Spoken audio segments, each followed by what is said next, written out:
la coalition Yewwi Askan Wi ñëpp dégg mandataire coalition bi lu mu wax mooy Déthié Fall nee na lii du liste bu mu déposé moom waaw maintenant dañuy laaj ana liste Yewwi Askan Wi département de Dakar dina am ku ñu tontu am déet parce que ala kulli al di ngeen ñu tontu parce que lu ngeen na ma def biir Dakar du ngeen ko def incha allah na ngeen dem woo seen gàngoor def seen ay conférence de presse ñun du ñun ak yéen ñun waxuñu ak yéen ñun dañu xam suñu ay nawle xam suñu ay maas am na fi ay nit wax dëgg yàlla rus naa di tudd seen tur par respect au peuple sénégalais dañu tekkiwul dara Sénégal te duñu fi mës a tekki dara te ba Macky Sall di fi jógee nag may sàkku ci ñoom rëy làmmiñ bu ñu rëy làmmiñ tey dañu góorgóorlu boo boobaa tamit nañu rëy làmmiñ parce que boo boobaa ñun dinañ leen laaj fan nañu jaar ba am alal bu ñu am tey du ci ndono du ci seen ñàkk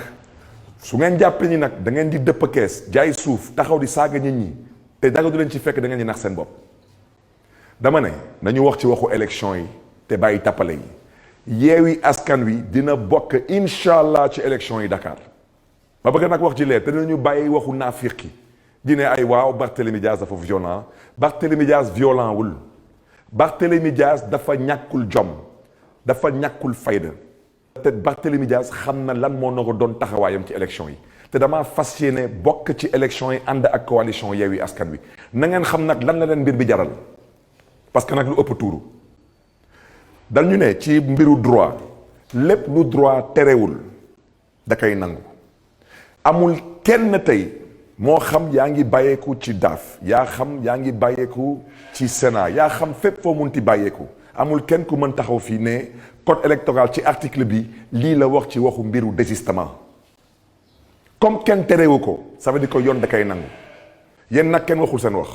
parce que yéen tey moom daanaka moom ci gàttal moom yéen moom xaw ma kan wante yéen noogu leen bokk ci élection yéen waxuñu sax waxu département yéen dañu ne Sénégal bi lépp noogu leen bokk ci élection xam ngeen lu tax te bu leen toog fii dina ay clé USB bi moo juum amul benn clé USB ba mën a juum da ngeen tële seen tële cuune seen cuune bëgg nag ne da ngeen di waaxu nit ñi déet nit ki balaa nga ne naam ne fa na ngeen wax seen bopp d'abord balaa ngeen di wax da ngeen di wax ci waxu Yewwi Askan Wi yéen maintenant cohabitation bi du ngeen di daw damay dalal seen xel rek dina am incha allah parce que 2019 ba ngeen di dëppee kees waaw tëj ñi ci kaso bi exilé ñeneen yi dëpp kees ngeen ne amoon ngeen 58%. élection locale bu 2022 bii ngeen jógee 58% wàcce ba 41%.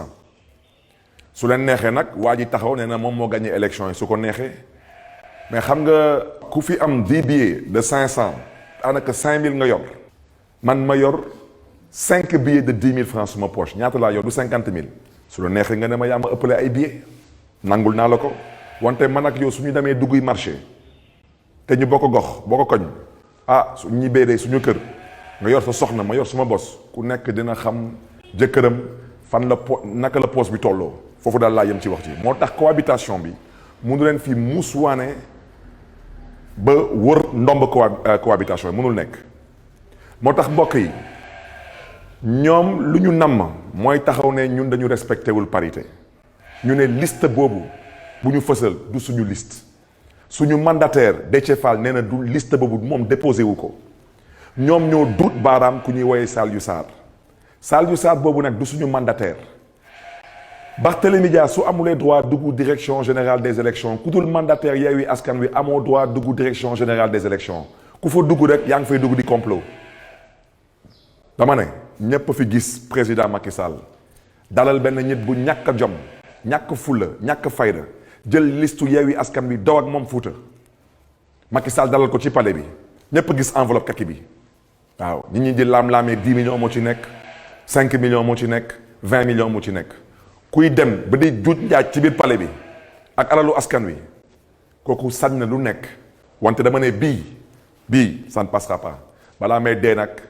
ngeen di wootee conférence de presse dina ay Barthélémy Dias nee na avant 20h man waxuma waxu 20h waxuma waxu 21h dama leen ne ça ne passera pas te bu leen wax na ni que déggu leen jinne pesu leen te dégg ngeen mois de mars ba ngeen bëggoon gasal kàmb suñu doomu ndey Ousmane Sonko waxuñu 20h waxuñu 21h dañ ko ci teg une semaine waaw su leen neexee nag tey ngeen ne da ngeen di indi ay chars de combat police teg buntu direction générale des élections ñun yàkkamtiwuñu leen di ngeen ñu létt baa ngeen firiñu parce que lu ngeen nekkee tegu leen ko ci benn dëgg tegu leen ko ci benn yoon yebeel ak nooteel ak jaay doole du passé lii te sénégalais yi ñàkk ñu jom ñàkk ñu fulla ñàkk ñu fayda lépp dañ ko bëgg a teg ci yoon ci yar ak teggin ci kaw tamit yéen tamit ngeen teg ko tamit ci yoon ci yar ak teggin dëkk bi du moomeelu kenn ñu ñëpp ko bokk nañu ànd ak dal ak gëm yàlla.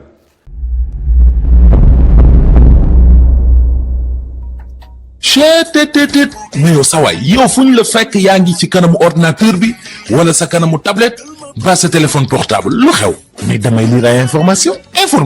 waaw xoolal boo bëgg am ay information yu leer nañ et en temps réel duggal ci www.senegal7.com ay information yu wóor man de maa ngi application Sénégal 7 lépp lu xew dama koy jot ci sama téléphone ci tàng bi te nag application Sénégal 7 am ko yomb na da ngay dugg ci Play Store wala Apple Store nga télécharge ko rek xam li xew ci réew mi ak la xew ci bitim réew te nag dara du la ci umpu. Vous voulez des informations en temps réel? Cliquez sur www.senegal7.com. Sénégal 7, le roi de l'information en temps réel.